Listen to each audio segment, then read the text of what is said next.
SI भर्ती परीक्षा leak मामले में एसओजी की ओर से पूछताछ में प्रतिदिन नए खुलासे देखने को मिल रहे हैं। हालांकि एसआई भर्ती परीक्षा की जो ट्रेनिंग ले रहे हैं एसआई, उनसे पूछताछ की जा रही है तो उनको डीजीपी का नाम तक नहीं पता, गृह मंत्री का भी नाम नहीं पता, विदेश मंत्री तक का भी नाम नहीं पता। हालांकि एसओजी पड़ताल तो करने में लगी है। ट्रेनी एसआईओं में भय भी व्याप्त हो चुका है। देर रात को, जिस तरह सूत्रों के हवाले से खबर मिल रही है, देर रात को चोरी छुपे अब इतिहास और भूगोल की जानकारी जुटाने में ट्रेनी एसआई लग चुके हैं। लेकिन जिस तरह पूछताछ की जा रही है, प्रतिदिन नई नई परतें खुलती जा रही है। एक के बाद एक खुलासे हो रहे हैं। गिरोह का राजस्थान के बाहर दूसरे राज्यों में भी लिंक है। अलग अलग जिलों में गिरोह के सदस्य पूरी तरह से मुस्तैद नजर आ रहे थे। लेकिन गिरोह के जिस तरह मुखिया को गिरफ्तार किया जाता है, उसके बाद एक के बाद एक परतें खुलती जाती है। गिरोह के सदस्यों को ये भी नहीं पता कितनी भर्तियों में धांधली कर चुके हैं, कितने लोगों को डमी कैंडिडेट के तौर पर बैठाया जा चुका है। क्योंकि जिस तरह एसओजी ने पड़ताल करी, पड़ताल में खुलासे हुए जो परीक्षा केंद्र थे उनके बाहर ये गिरोह के सदस्य मौजूद रहते थे। अभ्यर्थी जब पहुंचते थे, क्योंकि परीक्षा केंद्रों में अभ्यर्थी 1 से 1.5 घंटे पहले पहुंच जाया करते थे, उनको अपने झांसे में लिया जाता था। परीक्षा सॉल्व कराने के नाम पर उनसे मोटे पैसे लिए जाते थे और एक ग्रुप बना लिया गया था।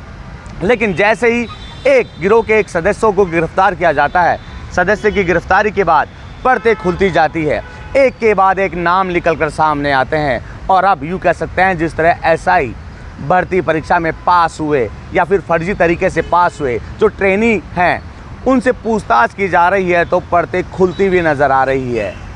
अब 2 दर्जन से अधिक जो फर्जी ट्रेनी थे, एसआई भर्ती परीक्षा में पास हुए थे, उनका रिमांड भी मांगा गया। कोर्ट ने रिमांड भी दिया। अब रिमांड के दौरान पूछताछ जिस तरह एसओजी करने में लगी है, इससे साफ जाहिर होता है कि कई और भर्तियां भी है। पहले कनिष्ठ अभियंता भर्ती परीक्षा का मामला भी उग्र हुआ, जेईएन भर्ती परीक्षा का मामला भी उग्र हुआ, शिक्षक भर्ती परीक्षा का मामला भी उग्र हुआ। अब एसआई भर्ती परीक्षा को लेकर तो प्रतिदिन नए नए तार जुड़ते हुए नजर आ रहे हैं। यूँ कह सकते हैं कि प्रतिदिन नए खुलासे होते हुए नजर आ रहे हैं। एक तरफ भजनलाल सरकार ने कहा था हम सत्ता में आएंगे तो पेपर लीक की घटनाओं पर लगाम लगाएंगे, और जैसे ही भजनलाल सरकार आई, एसओजी भी मुस्तैद हो गई। एक के बाद एक जो फर्जी एसआई थे उनको हिरासत में लिया जा रहा है, उनसे पूछताछ की जा रही है। कौन कौन सी गिरोह के जो सदस्य थे, जिनको जो हुक्मनाम थे, यूँ कह सकते हैं कि जो शीर्ष गिरोह के नेता थे, गुर्गे थे, उनसे पूछताछ की जा रही है। कई और भर्तियों का खुलासा भी एसओजी जल्द कर सकती है। एसओजी का मानना है इस गिरोह ने कितने पेपर में कितने कैंडिडेट बैठाए, डमी कैंडिडेट, उनसे भी पूछताछ की जा रही है। लेकिन प्राथमिक जिस तरह पूछताछ एसओजी कर रही है, तो गिरोह के सदस्यों को ये तक नहीं पता कितने भर्ती परीक्षाओं में पेपर लीक कर चुके हैं। अब बहरहाल एसओजी की पूछताछ में नए नए खुलासे हो रहे हैं और जल्द ही एसओजी का मानना है कौन कौन सी भर्ती परीक्षाओं के पेपर लीक हुए, इसका भी जल्द खुलासा होगा। बसंत पांडे, TV9 जयपुर।